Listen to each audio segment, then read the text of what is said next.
22nd, 2026. We are in the council chambers at Washington City Hall for our workshop meeting agenda. We have 3 items, including a closed session, council, which will be for pending or potential litigation. That said, I will turn to you for a motion to approve the agenda as outlined. So made, Mayor. Motion by Councilman Ivey. Second. Second by Councilman Belliston. All in favor? Aye. The agenda is approved unanimously. First item of business, Telegraph Street, traffic signal and safety median. City Engineer Paul Mogul, and I see Sharice Walker with Avenue Consultants here as well, and her sidekick Lacey just as backup. All right, Paul, take it away, buddy. Thanks, Mayor. Thanks, City Council. This project includes the installation of raised medians along Telegraph Street between Albertsons Drive and 500 West and along Green Spring Drive, as well as the construction of a new traffic signal to serve a future grocery store development. Additional roadway improvements will be necessary to accommodate the new signal infrastructure.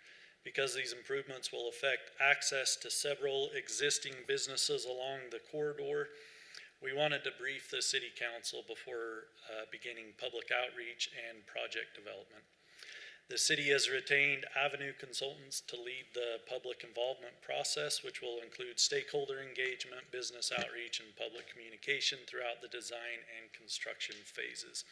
And as the mayor had mentioned, we have Sharice Walker with Avenue Consultants, and she has a presentation. I'll turn the rest of the time over to her. All right, I feel like Paul gave away all of the punchlines already, but I am Sharice Walker. We're part of the project team working for you under the direction of the Public Works Department. And we're excited to be finally helping on this project. I know that Paul's been talking about this one for a long time. Sharice, can I give a little context too? And yes. Most of this council and staff have been around long enough, but I want to say it was at least 5 years or longer ago that Mike Shaw was in front of this council, or most of this council, talking about the very same thing, medians. We've drug our feet a little bit. It seems like now is the time. Perfect. Well, I know I've been chatting with Paul about it since at least 2022. So I have not been on it quite as long as some of you, but it's been a long time coming.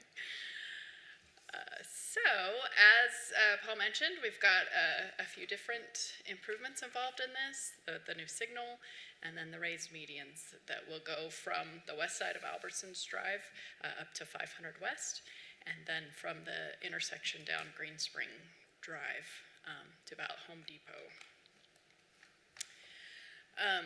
There are multiple reasons why we're going to do this. We've got a couple quotes from some engagement work we did around road safety back in 2024 for the Washington County Comprehensive Safety Plan we worked on. So I pulled a few that you might appreciate. This resident is putting it lightly. Yes. So the purpose is to improve safety, improve that traffic flow, and respond to the growth and increase in traffic volume that we've been seeing in this area. Here's a little bit, the drawing of the retail space that's going to be, you'll probably see some demolition happening back there pretty soon, but it definitely is going to impact the traffic patterns and behaviors there. We'll have that new light, as Paul mentioned, to provide dedicated turning time, and will be coordinated with the existing signal at Green Spring. All right, now for the raised medians. I mentioned the 2024 Safe Streets for All Washington County Comprehensive Safety Action Plan, which we completed in 2024. And as part of that work, they analyzed historic crash data. They prioritized, ranked some road segments in the county based on risk for fatal and severe injury crashes. And there were 3 road segments in Washington City that made the top 50. And all 3 of them are kind of spokes off of that intersection. So this project is really going to get a high return on your investment in safety improvements. All right. So right now, there are 15 accesses to the main roads in that corridor. It creates multiple conflict points, unpredictability in the traffic, and left turns. I think it's important to note, got a map here with all these arrows. Current striping prohibits some of these movements, but we know not everybody follows the rules. I personally have experienced someone try to turn left from a driveway onto Telegraph, really close to that intersection, and kind of have experienced the snarl that kind of happens from that. I was very thankful it wasn't a serious crash. I know that there have been incidents in that area. So let's just see if I can run my pointer. All right. So the benefit of a raised median is it brings all those left-hand turns to intersections. We'll continue to allow right in and right out accesses, but it reduces conflict points. It improves predictability for drivers. And we've got a great, okay, the video will be next, but this is what it will look like once those medians are in place. So you can kind of see it just starts just west of Albertson Drive. There are breaks at each of those intersections, down to 500 West, and then down to about the Home Depot driveway on the south end. The green arrows show there's still that right in, right out access at all of those points. So let me. So all of the left turn access are at intersections that are lighted. There will be Yes. no left turns out of Yes. unlighted intersections. And yes, and these segments in that safety plan we did ranked high for mid-block angle crashes, and that is a lot of that, those accesses and trying to get on and off of roads. So that will definitely improve that. So let's see. This is the moment of truth. In Utah, we're dedicated to work with local communities to identify the best technologies that help local residents keep moving safely.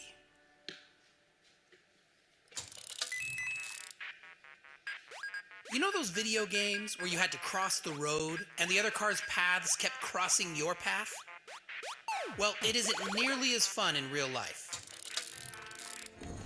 In real life, when vehicles' pathways cross, you get a conflict point. The more conflict points there are, the higher the likelihood of a crash. And it's more than just intersections. Whenever a vehicle turns left or pulls out of a parking lot, or even anywhere it could drive across traffic, you have conflict points. And when the number of lanes increases, conflict points go up dramatically. Raised medians reduce conflict points by directing turning vehicles to specific locations along the roadway. By merging these pathways, you combine their conflict points, resulting in fewer distractions for drivers. On a busy road, drivers monitor conflict points from all directions. Too many conflict points make driving unpredictable and risky. By reducing conflict points, raised medians create a more predictable experience for drivers. Studies have shown that installing raised medians reduces severe crashes by 40%, making it one of the most effective safety features for today's roads. In addition to increasing safety, raised medians can also benefit the local economy. Safe and reliable roads give businesses a longer reach, while unpredictable roads reduce that reach. On average, raised medians improve traffic flow by 30%, which increases market reach by 35%.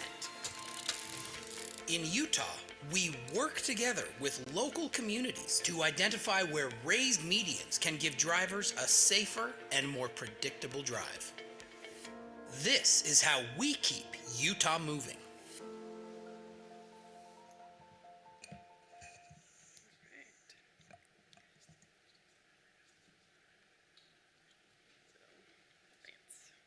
I'm so happy the video played. If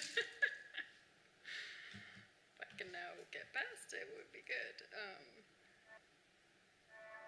In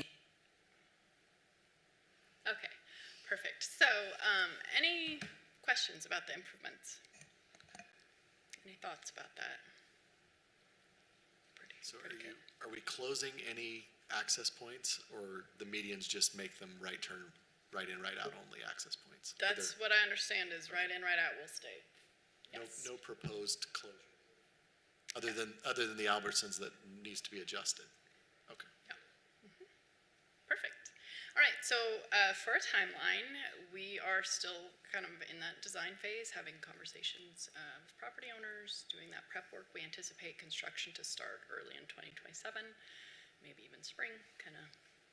That's what we're looking at. We will be providing public engagement through the whole process, however long that takes. And then during the phase that we're in now, we'll be having some targeted stakeholder conversations, so property owners that are adjacent, the busing system, the school district, looking at those operational needs, making sure that, we're doing the best we can to take that into consideration during construction. And then as we move closer to construction, I'll be back to see all of you, give you an update on, the details as we have those developed, and then just be very responsive to the community to provide, that support to take complaints, take comments, take concerns, work with the project team on that. Sharice, and I don't want to take away from the council's ability to ask questions, but and you're really good at what you do. We've worked with Avenue before and with you specifically.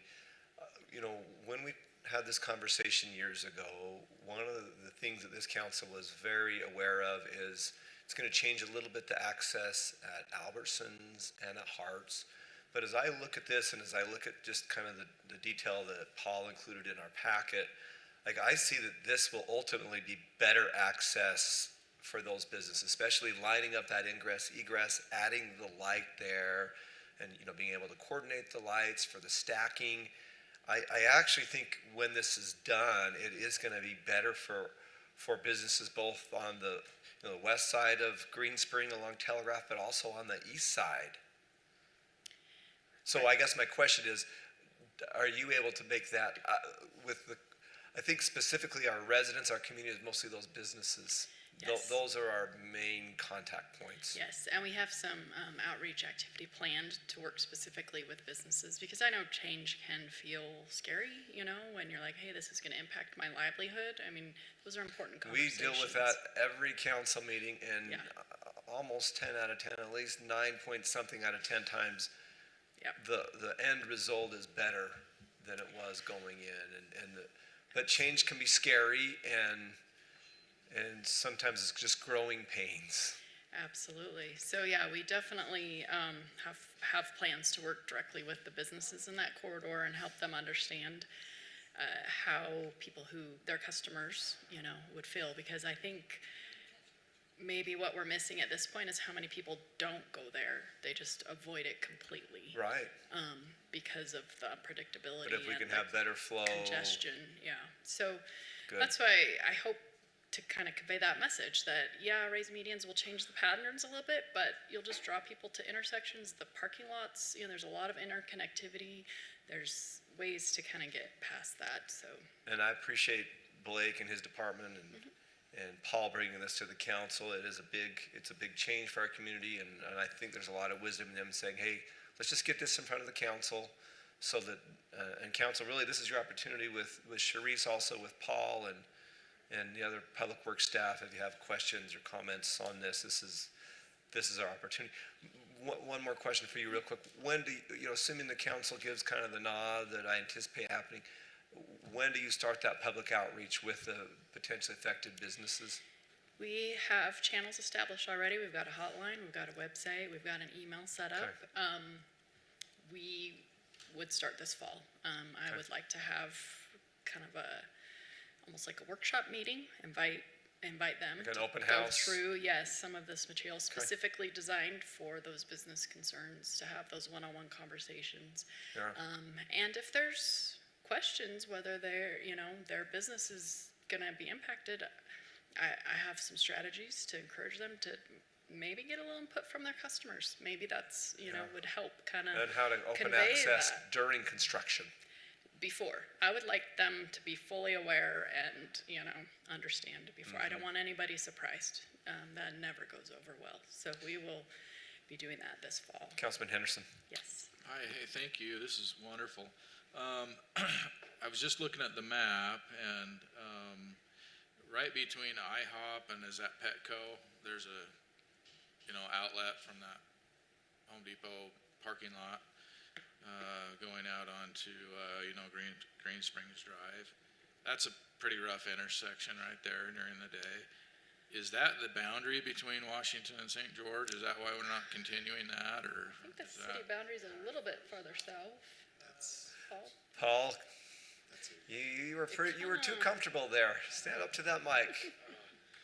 The city boundary is just a little bit further south. Does that spot not warrant the median, or? We can look at, this isn't set in stone, but, we just wanted to take it to that intersection, and because the city boundary was pretty close around there, we just ended it right there. We can look into extending it down to the city limits, but. Just from my perspective, I'm at Home Depot multiple times a day, just from my job, and I would say that is the worst of all of, that's the worst one right there. We could take it a little bit further down, but We could potentially work with St. George too, to bring it a little further down, because on the left-hand side there it ends just after that. It's really Yeah, I was gonna say, I think the city boundary doesn't end right at It's not a straight line. Goes like this. Doesn't end right at an intersection, so. We'll have to do an that's why angle we curb ended it. cut on the median. I think that's the last intersection in the city boundaries. But Paul, I think you don't wanna do a median all the way through it, right there. No, you wanna want provide that full one movement. open, correct, yes. So that would be the end of the median. It's just the question I would have is, does it warrant a signal or does it work versus not? Right, yeah. Yeah, and And those- maybe that's a different project altogether, but Right, Yeah. I'm Yep. like, but you don't wanna, this needs to stay a full movement is what we're saying. yes, exactly, yeah, thanks for that comment, because yes, this needs to stay a full movement, and, whether it needs modifications after that, that's a whole other project, but, and that's the last intersection in the city, then the city boundary. I don't know if that one going into Fabulous Freddy's, I don't think that one's fully in the city, and so that's why we chose to end right there. So. Sounds like there's room to continue making improvements to the system. So, yeah, that's pretty much what we've got today. If anyone has any other questions. Councilman Ivy, Councilman Casperson, any feedback for Sharice or Paul? When the construction starts, what is typical for the time frame for something like this? Paul said I think about 6 months. Is that what we're estimating for ish? About 6 months. Yeah. Councilman Belliston, anything? yeah, Ms. Walker, how involved is the public engagement portion of this, right? Because I've been through a couple of environmental assessments and they're really involved, but this one doesn't seem like it should be that involved. It's a little More bit. than just having some conversations with the business owners or property owners. It's a little bit different because during an environmental process, you're taking a lot of input from the community. With this project, we're at a phase where it's pretty much nailed down what the design is going to be. So it's just working with people so that they understand what's going to happen, make sure that we're listening to their concerns and understanding during construction, what do we need to do with the school district and what do we need to do with Suntran and, just. So less Yeah. input, more output. Yes, absolutely. But like I said, surprising people with construction never goes over Is well. anyone going to public outreach to our former Public Works Director, Mike Shaw? Is that your job, Paul? Andy, you let Mike know we're finally getting these done? You'll sleep better. He hasn't been sleeping for the last 3 or 4 years, worried about these medians. Yeah. Anything else, council, on this discussion? I think we're all pretty aware of it and knew it was coming sooner or later. Perfect. And I just, personally want to give you my congratulations for the efforts to improve the safety in the county. This is going to be like I said, a high return on investment, making improvements in this area for us all as county residents. Yeah, there's no doubt. Thank you, Sharice. Paul, anything else you have?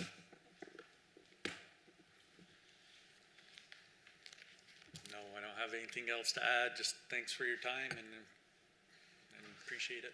Okay, so we'll just, at this point, Blake, it's you and your staff on your judgment on when and on some of those design particulars as you heard feedback from the council. Okay, next item on the agenda is Wills Park upgrades. This is a little bit of a continuation from 2 weeks ago. We have a little more clarity on the number, dollar amount that we have to finish out some of those improvements to improve the quality there. And I think also we have some donations that would allow some of that banner signage. Councilman Ive, do you want to lead out with that, or Paul, or whoever wants to start with that conversation? You prefaced it really well. I just wanted to address the differences in the amounts, but I think if Paul would start, I think that'd be great. Paul Walker, walk up here.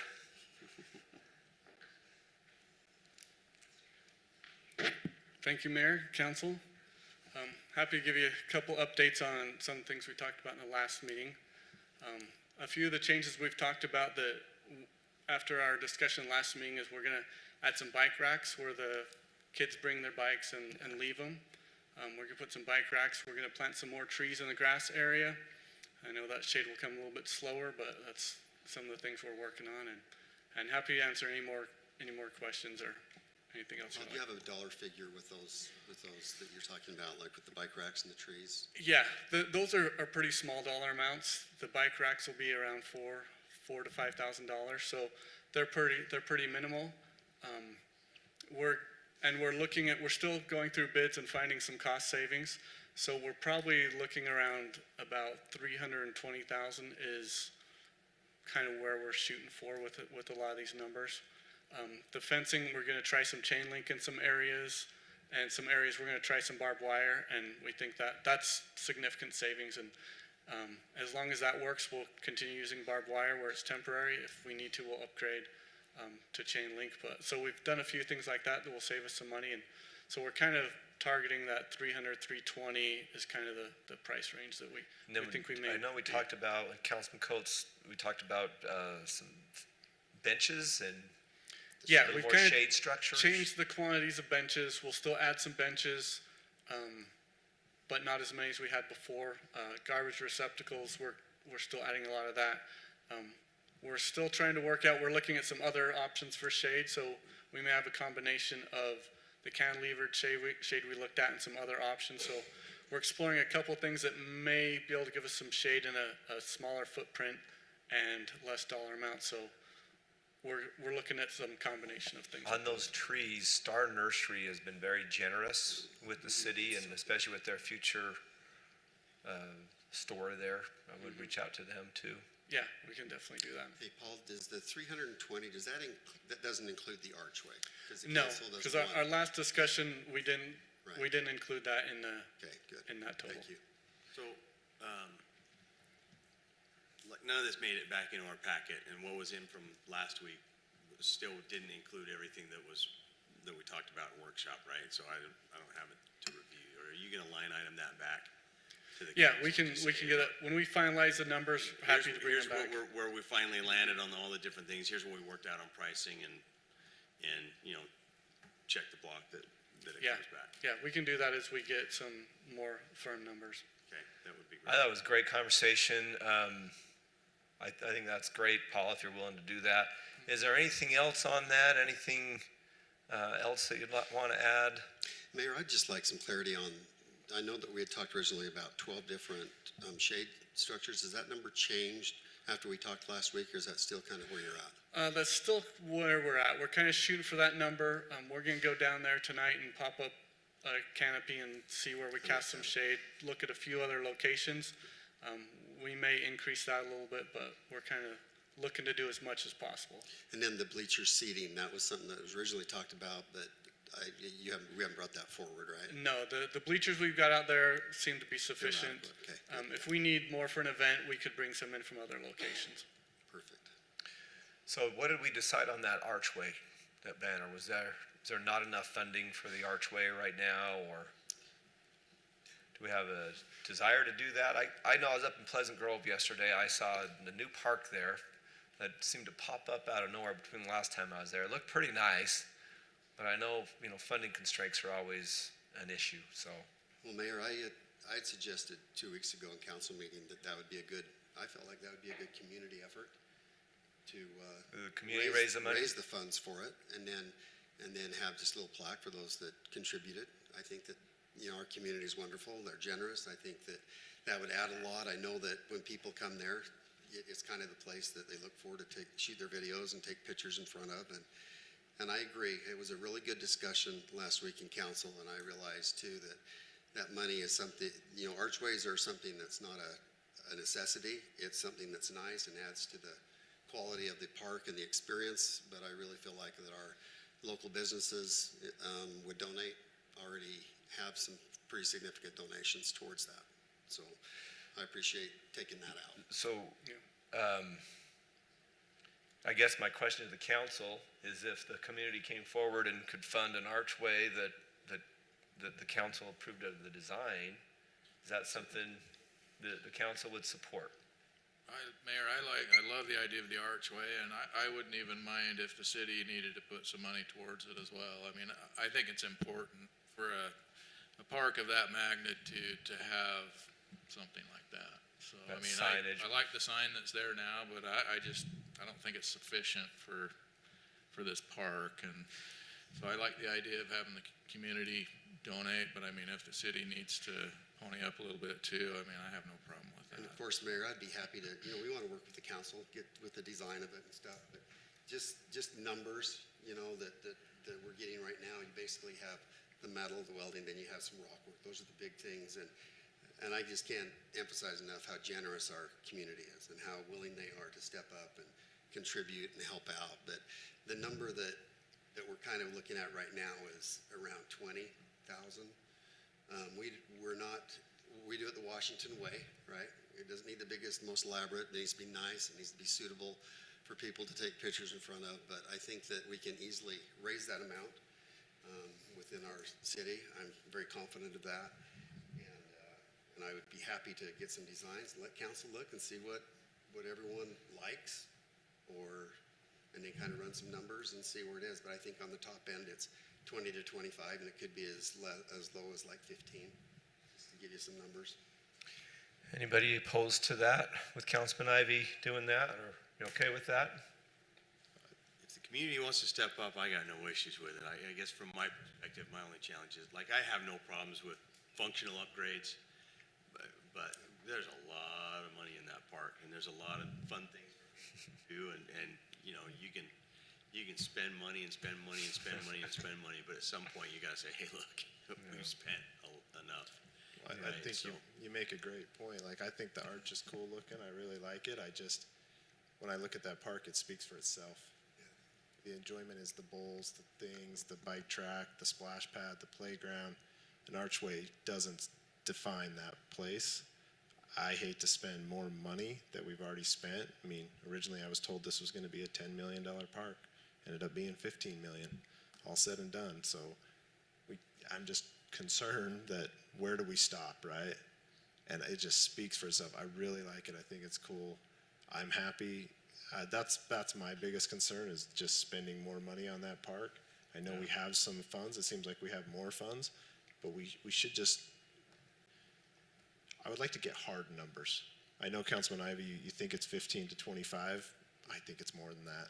Well, I wanted to wait until we had our conversation tonight to move forward on getting those prices. But the thing that's been amazing too is since the park opening, we get calls and people visiting the park say, what can we do? We want to help, contribute. What can we do? And outside of, just we try to run the foundation to pay for skate camps and helmets. In fact, we're delivering 8 youth helmets tonight. We've used all the ones that we had from the grand opening. But I do agree, and I think that if this was something that was funded with taxpayer dollars, I would be on the other side of it. But I'm very confident that our community will step up, and I think it'll be an addition. And I don't know, I think it's important too, this archway as well as the flags were part of the conversation from the very beginning. And once we got going with the designs and stuff, and Paul, you'd remember this, we just didn't know where they would go. Until you see the park built, you didn't know where the flags or where the archway should be. Should it be at the front or the back or where?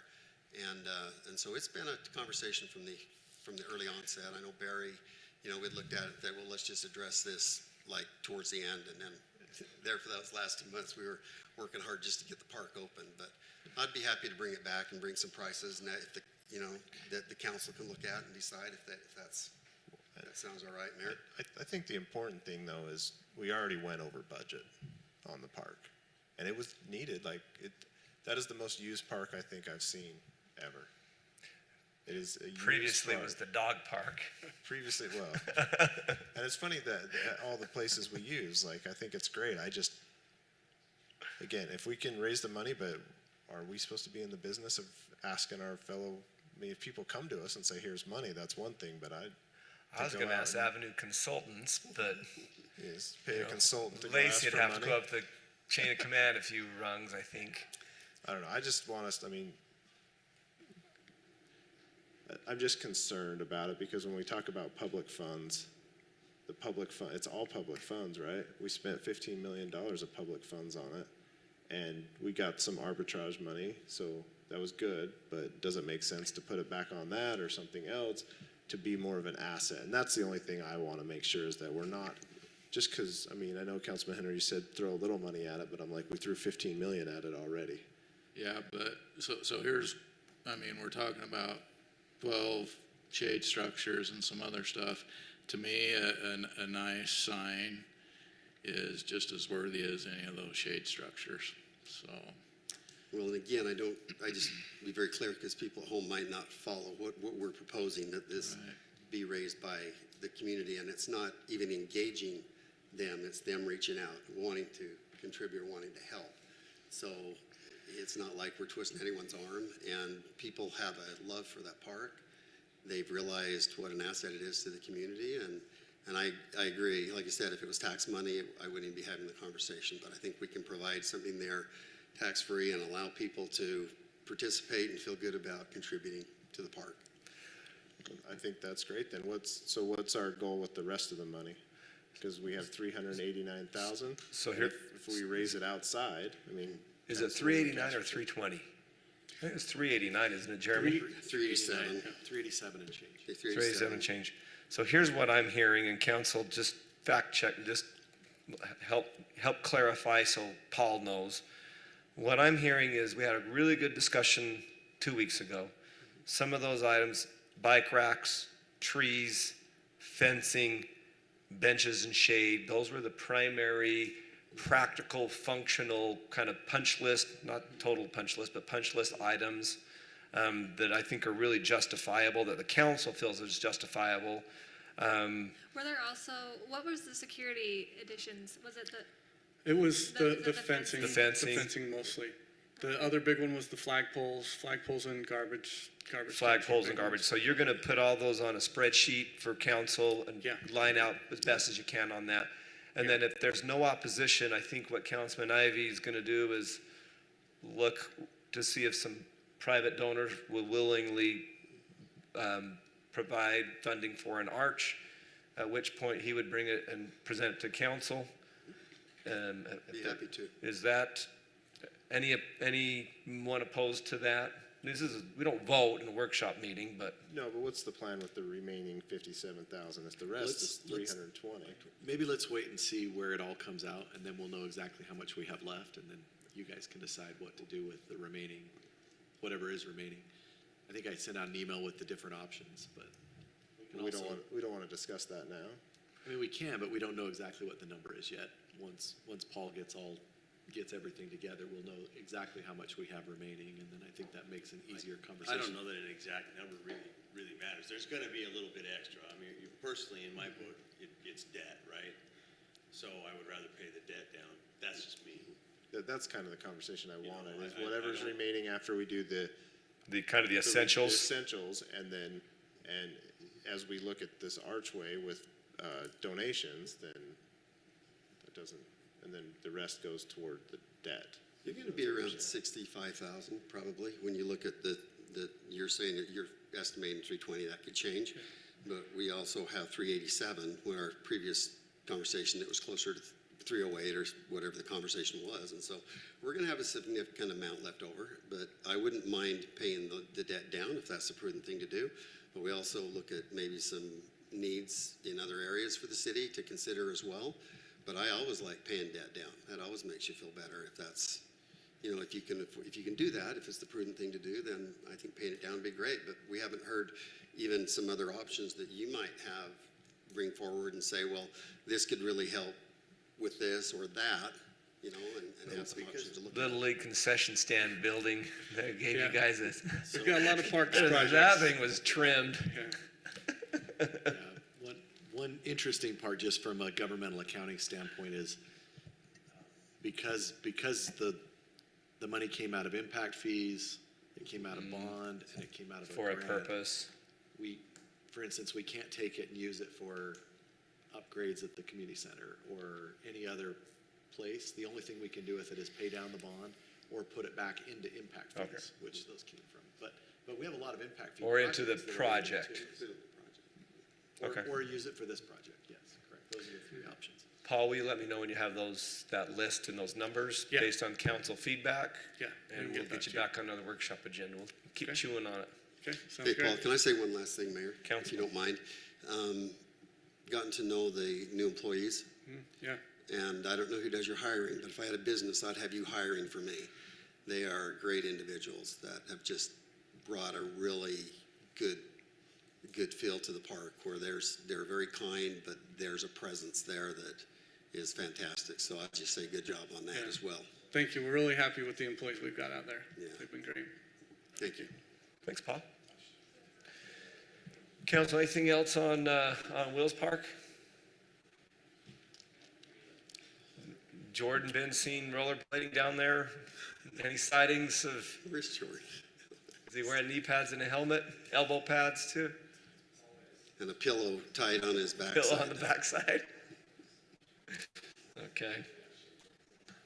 If there's no further discussion on Wills Park upgrades, I will ask for a roll call vote. First of all, a motion and a second, followed by a roll call vote to go into closed session to discuss pending or potential litigation, and then we will reconvene at 6 o'clock in the council chamber for our regular meeting. So made. Second. I have a motion to go to closed session for pending or potential litigation by Councilman Bellison with a second by Councilman Coates. We'll go roll call with Councilmember Belliston. Aye. Henderson. Aye. Coates. Aye. Ivy. Aye. Casperson. Aye. We are moving into the boardroom for that closed session. Thank you, everyone. Mayor, are you getting used to your new computer? There's a learning curve to it, but I'm slowly.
Started here.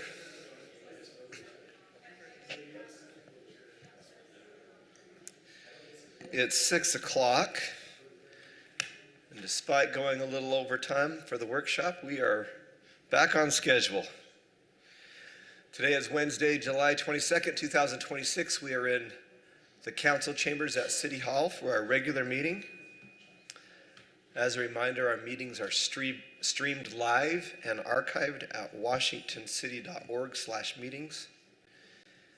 We appreciate our relationship with the Interfaith Council, and I'll invite Casey Jones of the Church of Jesus Christ of Latter-day Saints to offer our invocation. Thank you. Just briefly, wanted to bring on behalf of the entire Interfaith Council their love, prayers, support, and appreciation for the work that happens in Washington City. So thanks to all of you for all that you do. Our Heavenly Father, we are grateful to be gathered in this beautiful facility, in this space where civic discourse can happen and where lives become better and where important decisions are made. Heavenly Father, we'd ask that thou would please be with Mayor Staley and with all the council members.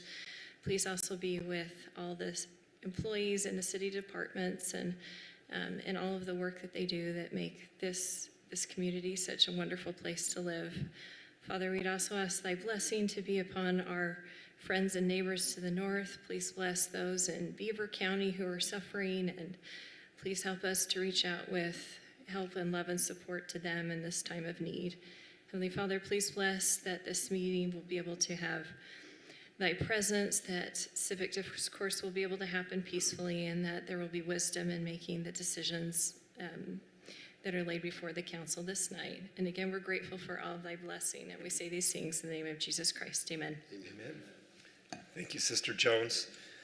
I've asked Councilman Henderson to lead us in the Pledge of Allegiance. Please follow me in the Pledge of Allegiance. I pledge allegiance to the flag of the United States of America and to the republic for which it stands, one nation, under God, indivisible, with liberty and justice for all.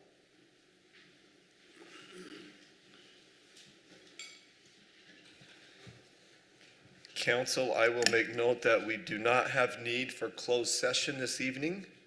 That said, I'll call for a motion to approve the agenda as outlined. So made. Second. Have a motion by Councilman Bellison, a second by Councilman Coates. All in favor? Aye. Any opposed?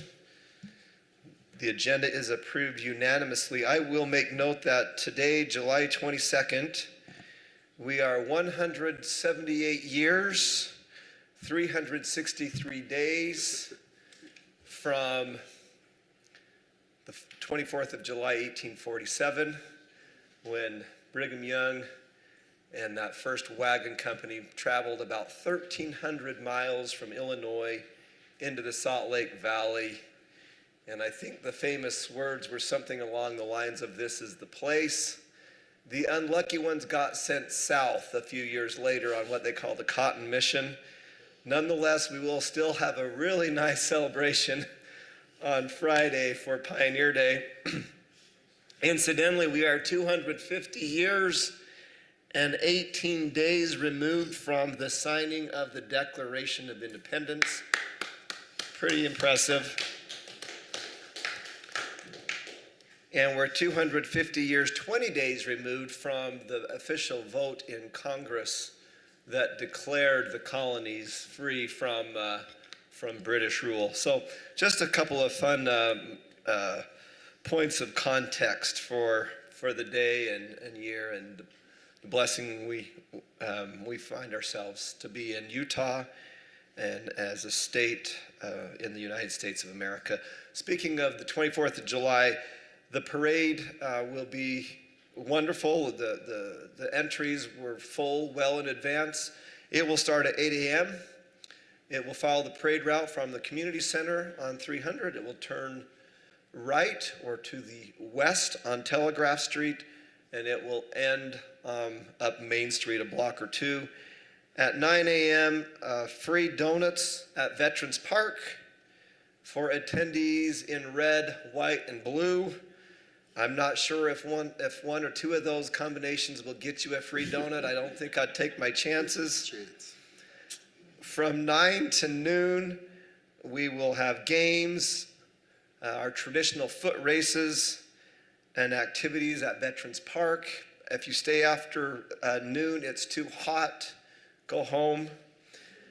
From 10 to 11 in Heritage Hall, we'll have a reading of the Declaration of Independence. I have it on good authority that current council member, future Commissioner Troy Bellison will take part in that reading along with others.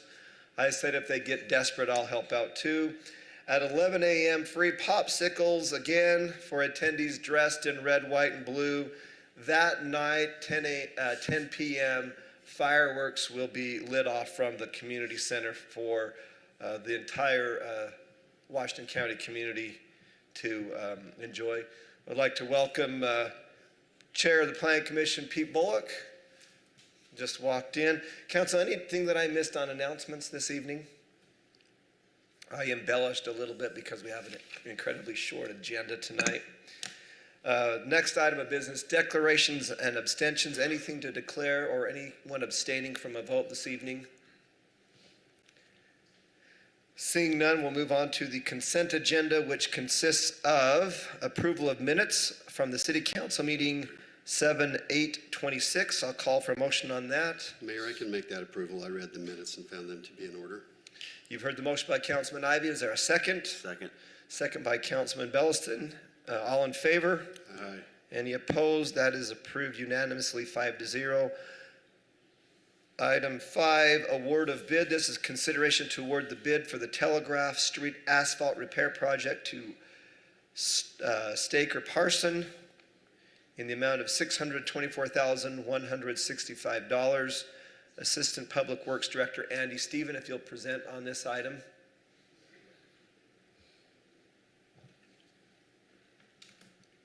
Mayor and Council, thank you for your time. So this is the first of a multi-year project to do a maintenance project on Telegraph Street. So this project will go just the eastbound travel lanes. So we're seeing some severe rutting and some issues with the ride on that road. And so this project will start at 300 East and it goes through the intersection at Highland, and we're looking to probably extend the quantities and go clear to Countryway with the prices that we saw. Wonderful.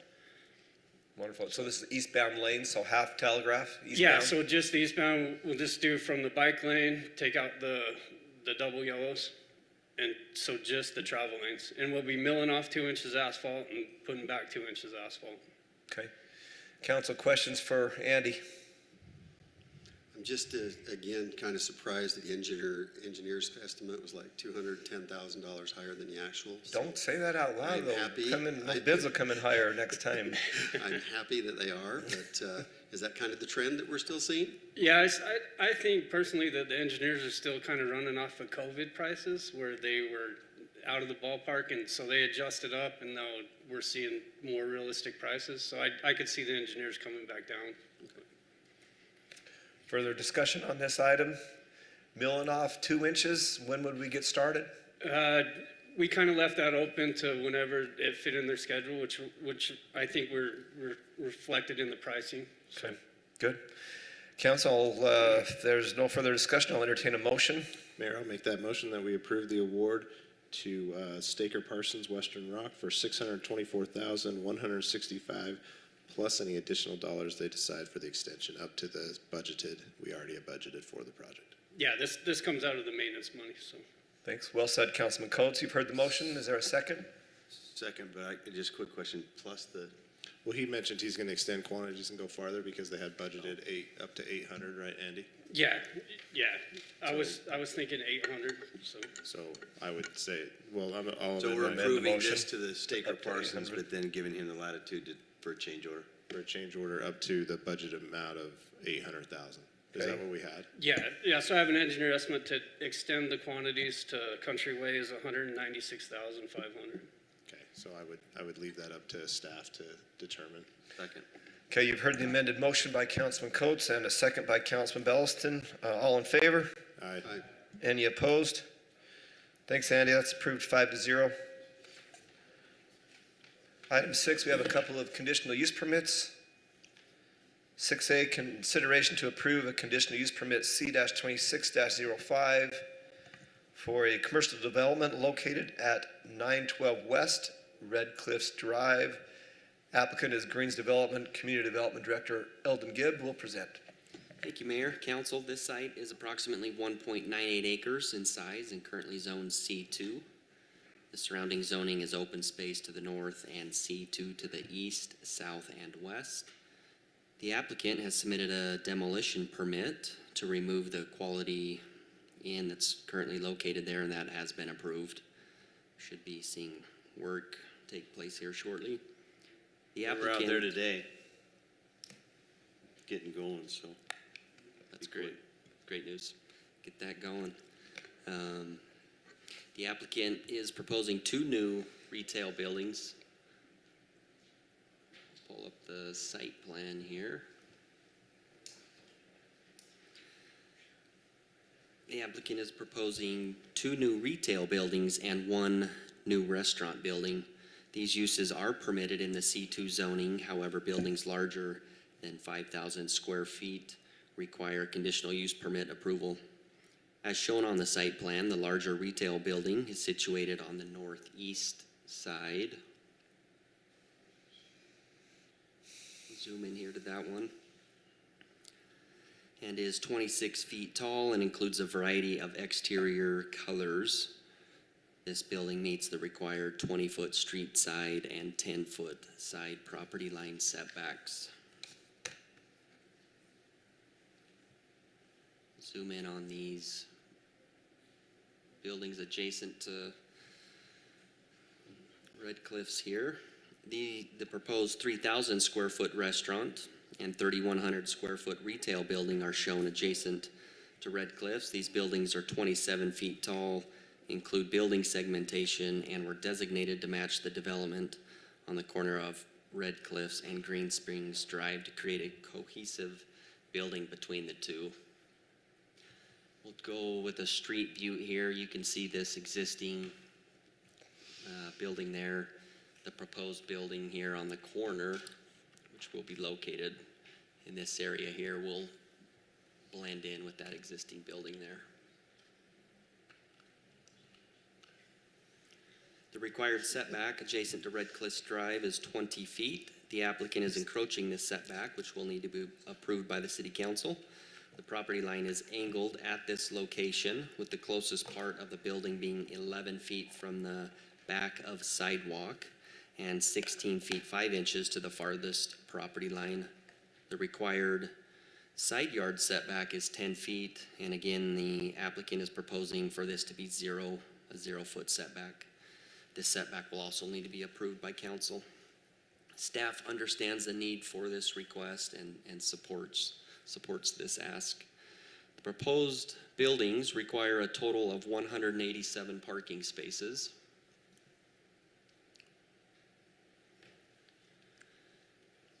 And they are providing 117, 16 of which are for compact cars.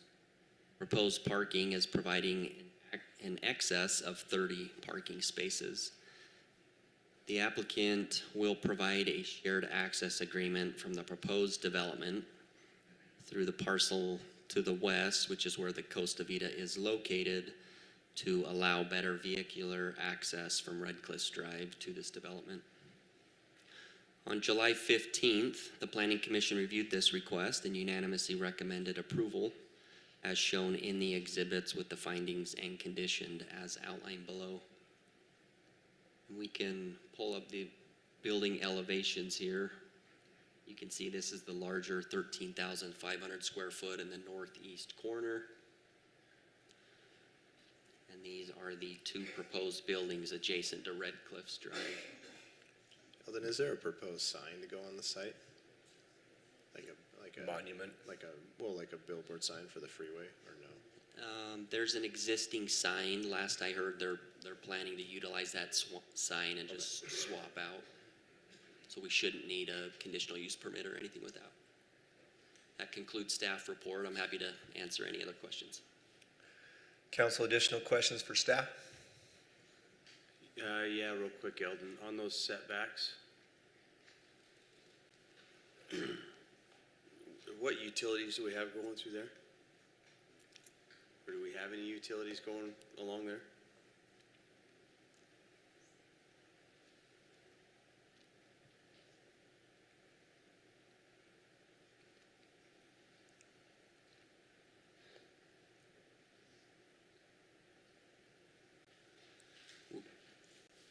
As for specifics, I know just the standard utilities are there. I can't I'm sure speak. John would love to come up. Thank you.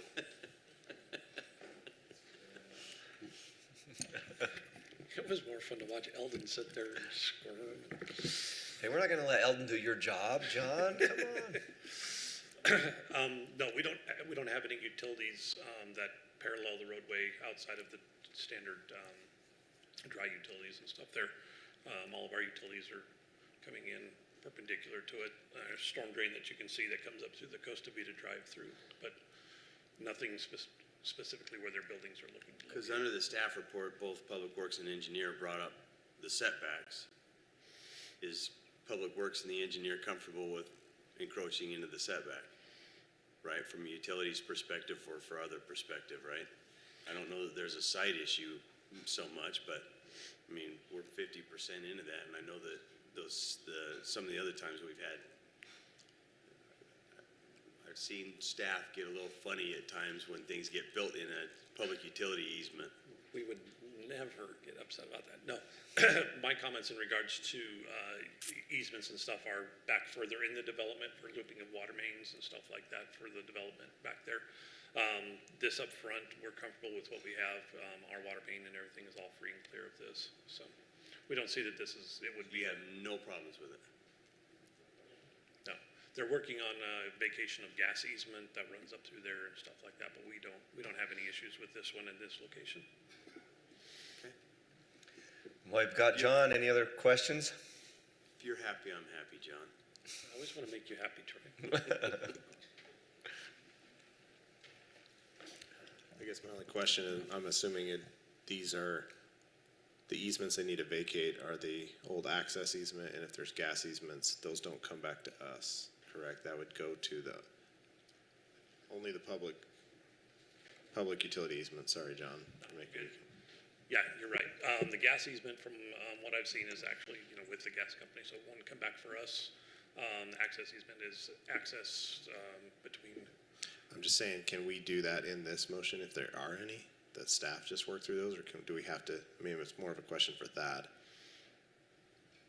There is no access easement. I looked on the plat. The only access easement that is noted on county website is this one that we want to keep. The one that's going to go away, I looked and searched and couldn't find a documented access easement there.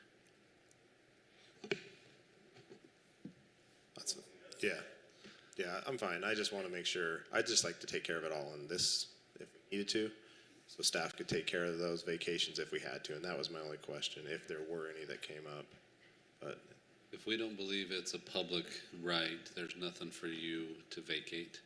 Now, the private landowner may assert and say, we still have a right to access the road at that location.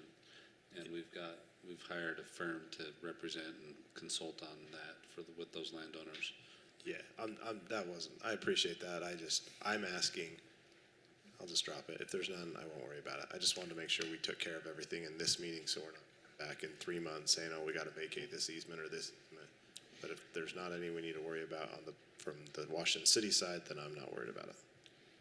Usually there's little details that need to be buttoned up after a few months in, but none that we're aware of right now. We're buttoning up the details we're aware of today. Council, any need to speak to the applicant or the applicant's representative? If not, I'm happy to entertain further discussion and or a motion on this item. Mayor, I'm ready to make a motion if the council is. I see no objections. Go ahead. I'll make a motion, we approve conditional use permit C-26-05 at 912 West Red Cliffs Drives with the findings and conditions outlined by staff. Second. I have a motion by Councilman Coates, a second by Councilman Belliston. This is a conditional use permit on a commercial property, so we'll go roll call vote. starting with Councilmember Henderson, Aye. Coates, Aye. Ivy, Aye. Casperson, Aye. Belliston. Aye. That conditional use permit is approved on a vote of 5-0. Next item on the agenda is consideration to approve conditional use permit C-26-06. This is a multi-tenant commercial building located at 1309 East. Good to see you, Rick. That was an easy night for you. Located at 1309 East Twin Rock Cove. Applicant is Braden Hancock. Community Development Director Eldon Gibb will present to you on this, council. The site is approximately 1.03 acres, and in the Sienna Hills PCD, the property is zoned commercial with the surrounding zoning of open space to the north and commercial to the east, south, and west. Turn to the site plan. You can see the flow of things and the layout here. The proposed uses are permitted at this location. However, this building is over 5,000 square feet, which triggers the need for the conditional use permit.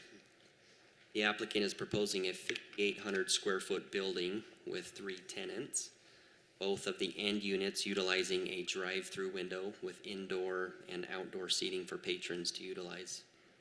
The building incorporates a variety of exterior building material to aesthetically improve the look and feel of the building, with the building being 21 feet tall.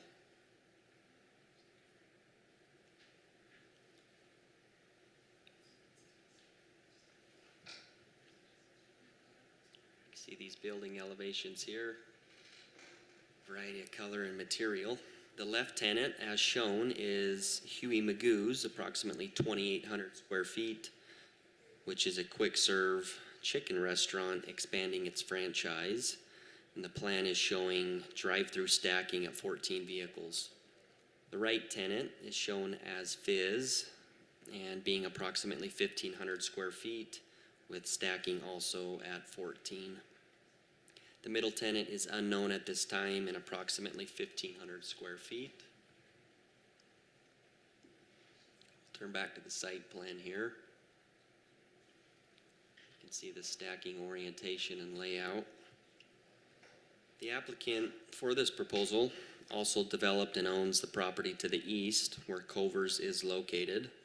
The applicant is proposing to reconfigure parking on the Culver's site and will provide a shared parking agreement for the proposed development for a total of 55 parking stalls designated for this proposal.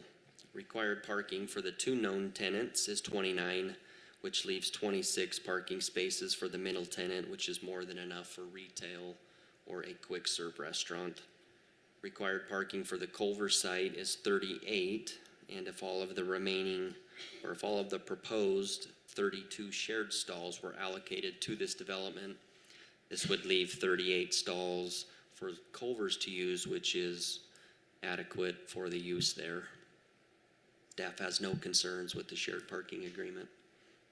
On July 15th, the Planning Commission reviewed this request and unanimously recommended approval with the findings and conditions as outlined below. And that concludes staff report. I'm happy to answer any questions you may have. Council, what questions do you have for Eldon? Quick question.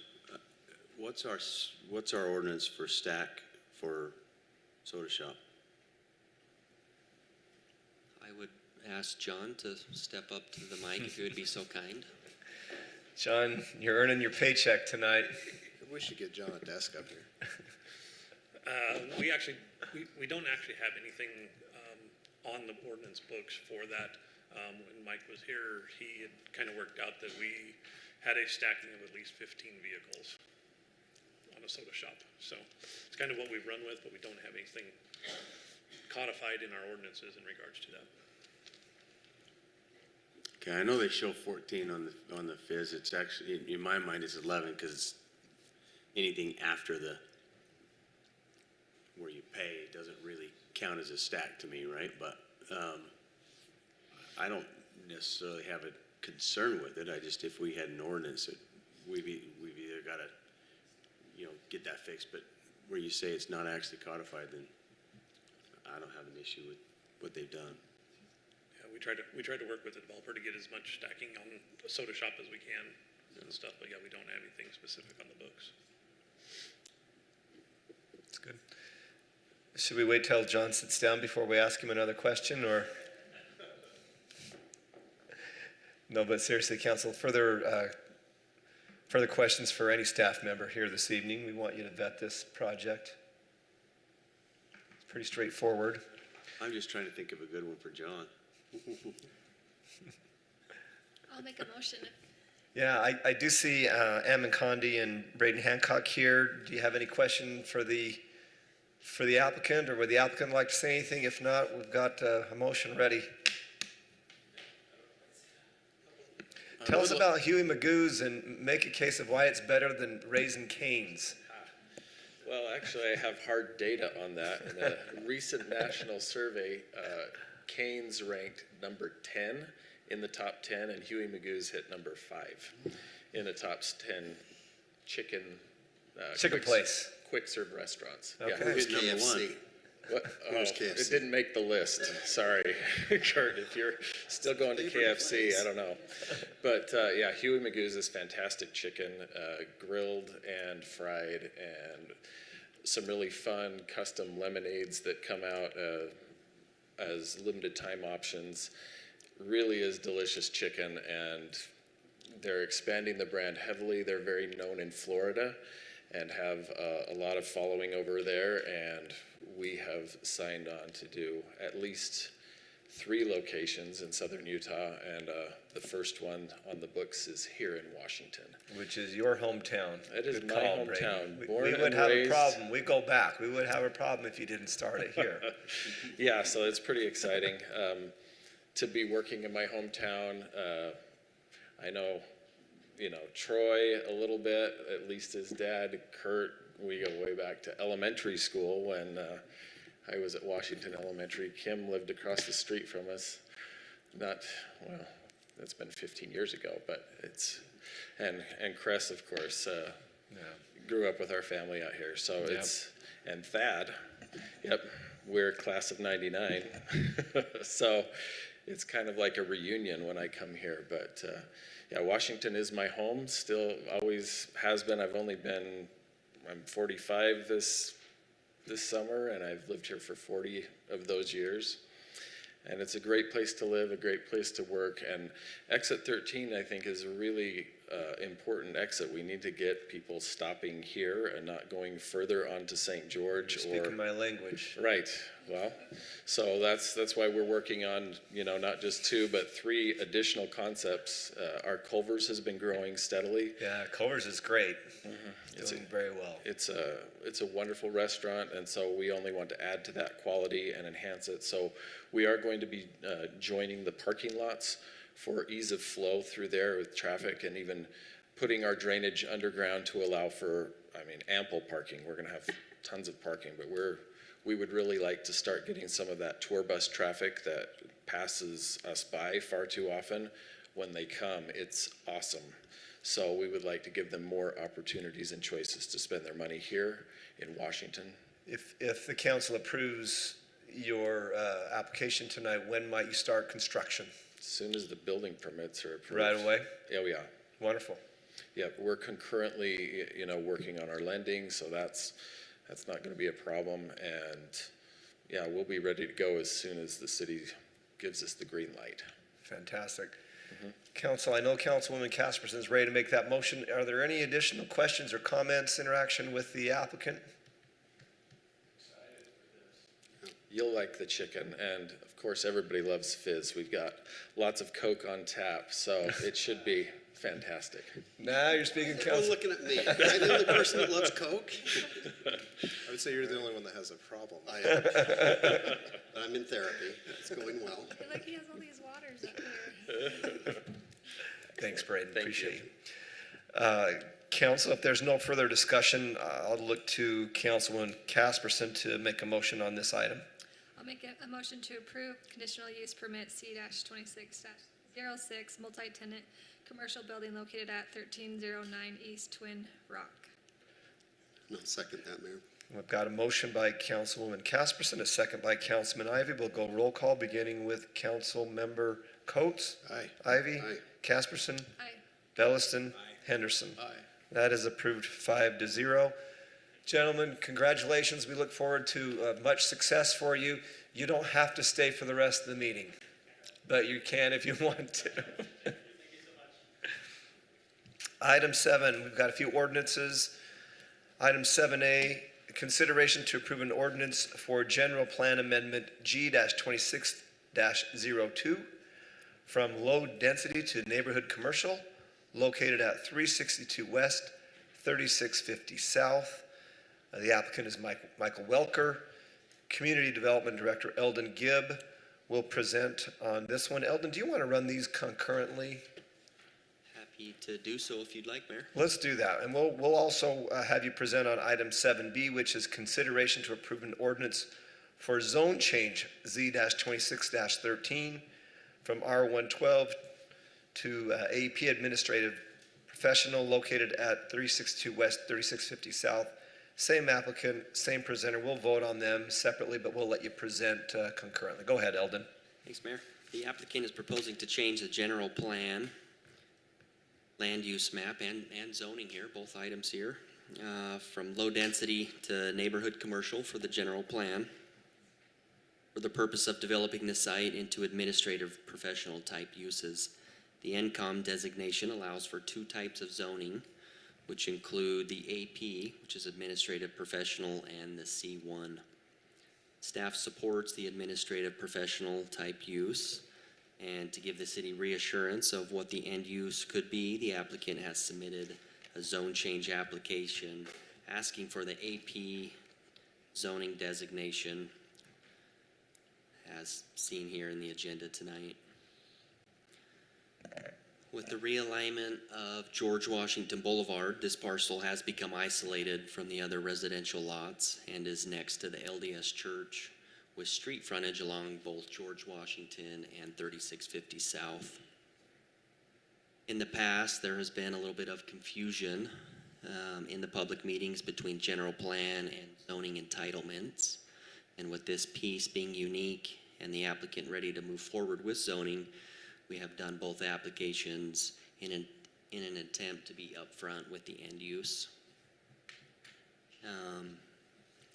Looking to the zoning application here, you can see current zoning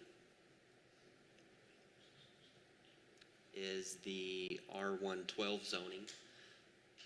And if the general plan is approved, that would align with this proposed use of AP to just provide services in a location that can better serve our residents right on the border next to St. George City there. The applicant is asking to change the zoning from R112 to an AP.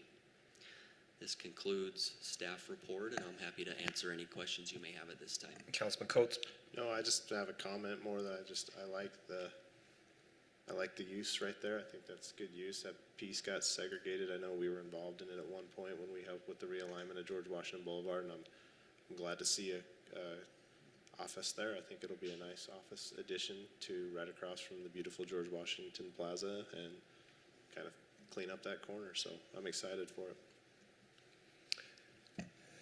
I really like this use for that spot, so I was wondering what was gonna go there, and this is perfect, so.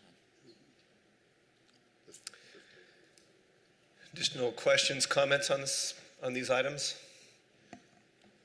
Seeing none, Council, I'm going to turn to you first for a motion to approve General Plan Amendment G-26-02 Mayor, I can make that motion. from low density to neighborhood commercial. Go ahead, Sorry, Councilman sorry. Ivy. I make a motion to approve an ordinance for general plan amendment G-26-02 from low density to neighborhood commercial located 362 West, 3650 South. Second. I have a motion by Councilman Ivy, a second by Councilman Coates. Roll call beginning with Councilmember Ivy. Aye. Casperson. Belliston. Aye. Henderson. Aye. Coates. Aye. That is approved 5-0. Let's go with the zone change. Anyone want to take a stab at a motion? Mayor, I'll make that motion that we approve zone change Z-26-13 from 112 to AP located at 362 West, 3650 South. About a motion by Councilman Coates, is there a second? Second. Second by Councilman Belliston. Roll call beginning with Councilmember Casperson. Aye. Belliston. Henderson. Aye. Coates. Aye. Ivy. Aye. That is approved 5-0. Next item of business is report of officers from assigned committee. We'll begin with Councilmember Belliston. Councilmember Henderson. I don't have anything other than I'm getting my arm ready to throw candy Throwing on the candy Friday. and stretched out for the parade. Councilmember Coates. Nothing tonight, Mayor. Councilmember Ivy. Just really looking forward to the 24th, like Councilman Henderson said. It's a great day that our city can really shine and honor our pioneer heritage. But I don't have anything, Mayor. That we did listen to one little Zoom with the governor's office regarding the firecracker ordinances that have everyone's aware of that.